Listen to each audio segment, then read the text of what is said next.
Ազգային ժողովի հարգարժան փոխոսնակ, հարգելի պատգամավորներ, գործադիր իշխանության հարգելի գործընկերներ,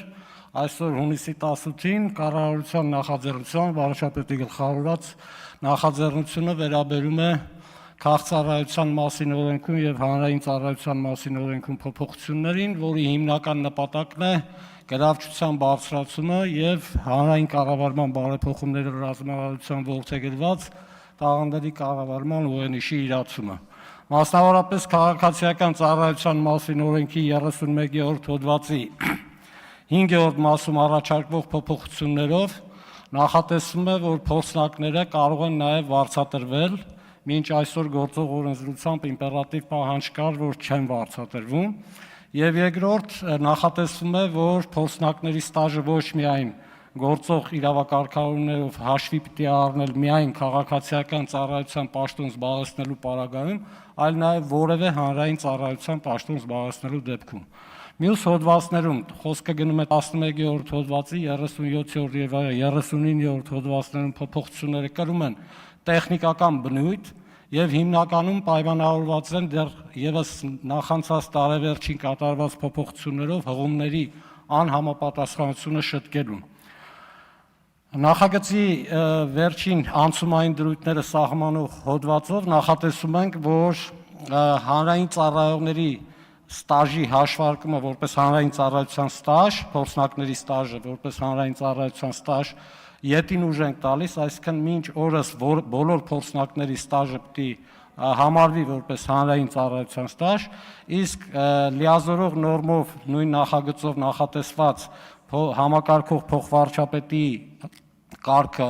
որը որ նախատեսում է պետական մարմիններում փորձնակների ընդգրկման առանձնահատկությունները նրանց ստաժի հաշվարկման եւ աշխատանքներին մասնակցության, ինչպես նաեւ վարձատրության ուրեմն առանձնահատկությունները սահմանելուն, ապա այդ կարգի ժամկետը սահմանել ենք օրենքն ընդունելուց հետո 6 ամսյա ժամանակահատված։ Իսկ վարձատրության մասին բնականաբար հատվածը իրավակարգավորումը նույնպես ուժի մեջ կմտնի համապատասխան կարգավորման կարգի ընդունումից հետո։ Ինչ վերաբերում է հանրային ծառայության մասին օրենքին, ապա այստեղ մենք 49-րդ հոդվածի 2-րդ եւ 3-րդ մասերում փոփոխություններով սինխրոնացնում ենք քաղաքծառայության մասին օրենքում կատարված այս փոփոխությունները, մասնավորապես փորձնակի ստաժը ընդգրկելով հանրային ծառայության ստաժի մեջ ընդհանուր առմամբ, ու նաեւ երկրորդ մասով նախատեսում ենք, որ եթե հանրային պաշտոն զբաղեցնելու կամ համայնքային պաշտոն եւ կամ փորձագետի եւ կամ փորձնակի պաշտոնը զբաղեցրել է օրենքի խախտմամբ, ապա այդ ողջ ժամանակահատվածը չի ներառվում հանրային ծառայության ստաժում, ինչպես նաեւ անցումային դրույթներով նույնպես նախատեսված է, որ փորձնակի ստաժը հանրային ծառայության ստաժ համարելու գործընթացը տրվում է ետին ուժ։ Հարգելի պատգամավորներ, վստահ եմ, որ այս տեսանելի փոփոխությունը զգալիորեն կմեծացնի